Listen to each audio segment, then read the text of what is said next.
Hello दोस्तों, तो चलिए शुरू करते हैं। प्राचीन समय की बात है। एक समुद्र के किनारे एक गुरु अपना आश्रम बनाकर रहा करते थे। हजारों शिष्य गुरु से ज्ञान ग्रहण करने के लिए दूर दूर से उनके पास आकर रहते थे। गुरु का ज्ञान देने का तरीका भी बड़ा ही अनूठा था। शुरुआत में वह अपने शिष्यों को उपदेशों के माध्यम से ज्ञान देते थे। उसके बाद वह अपने शिष्यों को उस ज्ञान का अनुसरण करने के लिए कहते थे। उस ज्ञान को अपने व्यवहारिक जीवन में उतारने को कहते थे। एक बार उस आश्रम में एक सम्राट अपने बेटे को लेकर पहुंचा।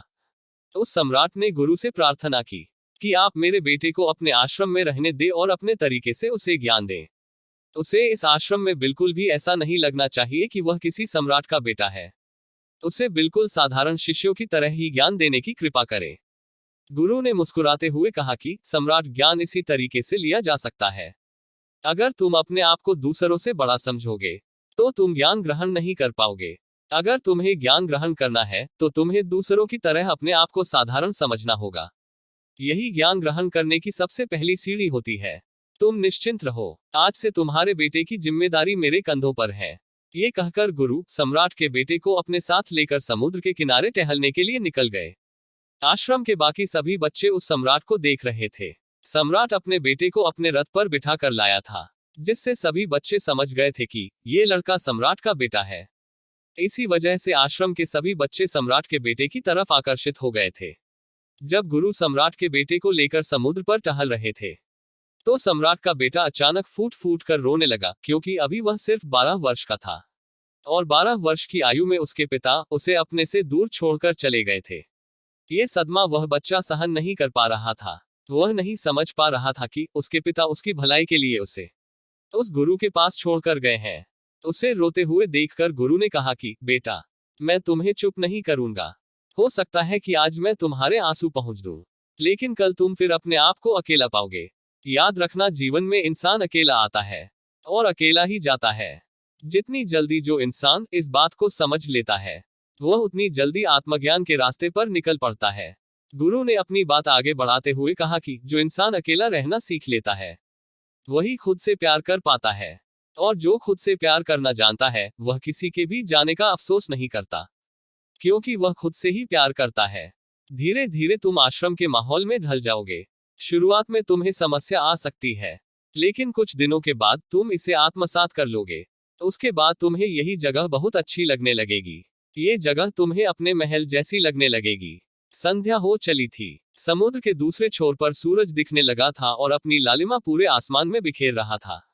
बड़ा ही सुंदर दृश्य था। गुरु शिष्य को अपने साथ लेकर आश्रम में वापस लौट आए। उस शिष्य को भी थोड़ी सांत्वना मिली, क्योंकि गुरु की आंखों में अभूतपूर्व शांति झलक रही थी। और जब हम किसी एकांतवासी गुरु की आंखों में वह शांति देख लेते हैं, तो हमारे हृदय से भी सारा भार हट जाता है। मन एकदम निर्मल हो जाता है। जब सम्राट का बेटा रात्रि का भोजन करने के लिए भोजन कक्ष में पहुंचा तो आसपास के सभी शिष्य उसके पास आने लगे। उन सभी को पता था कि सम्राट का बेटा है, और अगर हम इससे दोस्ती कर लेते हैं तो उससे हमारा बहुत फायदा होने वाला है। यही सोचकर आश्रम की ज्यादातर बच्चों ने उसे घेर लिया था। बस कुछ बच्चे जो अकेले रहने का ज्ञान समझते थे, जो दिखावे में विश्वास नहीं करते थे, वह उस सम्राट के बेटे के पास जाने की बजाय अपना पूरा ध्यान खाने पर लगा रहे थे और एकांत में बैठकर अपना भोजन कर रहे थे। कुछ दिनों के बाद सम्राट के बेटे की आश्रम के ज्यादातर बच्चों के साथ दोस्ती हो गई। अब वह आश्रम में उन बच्चों के साथ घूमता, उन्हीं के साथ अपना ज्यादातर समय बिताता। आखिरकार सम्राट का बेटा था, सुख सुविधाओं में पला पड़ा था। आसपास बहुत से दास और दासियां होते थे। आसपास अपने मित्रों से घिरे होना, वही दिनचर्या उसने इस आश्रम में भी अपना ली थी। ऐसा नहीं था कि गुरु को ये सब पता नहीं था, पर गुरु से अलग तरीके से ज्ञान देना चाहते थे। बच्चों को ज्ञान का उपदेश देकर नहीं दे सकते, उन्हें साक्षात्कार कराना पड़ता है। उसके बाद उन्हें वह बात समझ आती है जो आप समझाना चाहते हैं। गुरु को ये बात पता थी कि अगर मैं इसे बोलकर बताऊंगा तो ये कभी समझ नहीं पाएगा। मुझे इसे दिखाना पड़ेगा, इसे एहसास कराना पड़ेगा कि अकेले रहने से ही तुम अपनी शक्तियों को जान पाओगे। ये सीख देने के लिए गुरु एक दिन उस शिष्य को अपने साथ एक पहाड़ी की चोटी पर ले गए। पहाड़ी पर पहुंचकर गुरु ने उससे कहा कि अब तुम्हारा ज्ञान पूरा हो चुका है, बस एक आखिरी रात तुम्हें ऊपर बितानी होगी। उसके बाद अगले दिन शाम को मैं तुम्हारे राजमहल में तुमको पहुंचा दूंगा। वह बच्चा तो ये सुनकर बहुत खुश हो गया कि अब मैं वापस अपने राजमहल चला जाऊंगा। फिर से मेरे दास और दासियां सारी भोग की वस्तु है मेरे पास होंगे। उस शिष्य ने गुरु से पूछा कि गुरुजी, मुझे आज रात आप यहाँ पहाड़ी पर क्यों छोड़ रहे हैं? आखिर मुझे कौन सा आखिरी ज्ञान यहाँ से मिलेगा? गुरु ने मुस्कुराते हुए कहा कि यहाँ पर चट्टान के पीछे तुम्हें चुप कर बैठना होगा। यहाँ पर रोज रात को एक बाज जाता है। तुम्हें उस बाज को देखना है, बड़ी गौर से देखना है, हर गतिविधि देखनी है, और उस बाज को देखने के बाद अगले दिन अगर तुम उस बाज की खूबियां मुझे बता पाए तो मैं तुम्हें तुम्हारे राजमहल वापस भिजवा दूंगा। और हाँ, सुबह आने से पहले एक बात पर और ध्यान देना है। एक चरवाहा यहाँ पर अपनी भेड़ों को चराने के लिए आता है। तुम्हें उन भेड़ों की गतिविधियां भी देखनी है। याद रखना, बाज की गतिविधि रात को और भेड़ों की गतिविधि सुबह। अगर तुम दोनों की गतिविधि ध्यान से देखकर मुझे बता पाए तो तुम इस आश्रम से हमेशा के लिए आजाद हो जाओगे। तुम्हारा ज्ञान पूरा हो जाएगा।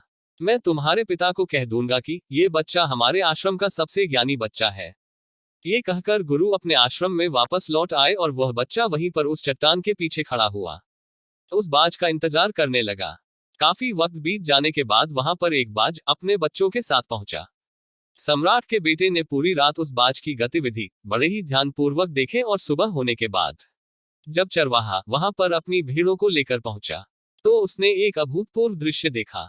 उसने देखा कि वह बाज भेड़ को अपने पंजे में दबाकर आसमान में उड़ गया।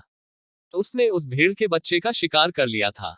इस सारा दृश्य देखकर वह बच्चा आश्रम में वापस अपने गुरु के पास पहुंचा। इससे पहले कि गुरु से कुछ पूछते, उसने गुरु को प्रणाम करते हुए कहा कि गुरुदेव, आप आश्रम के सभी बच्चों को यहाँ पर बुला लीजिए।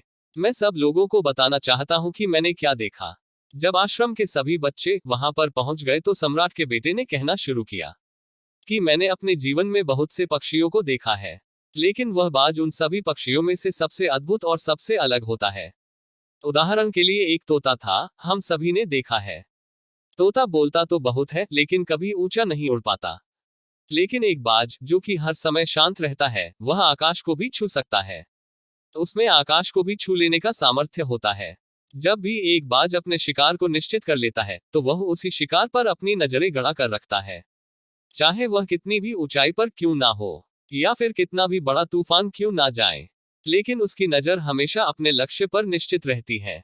आगे की स्टोरी नेक्स्ट पार्ट में है। धन्यवाद।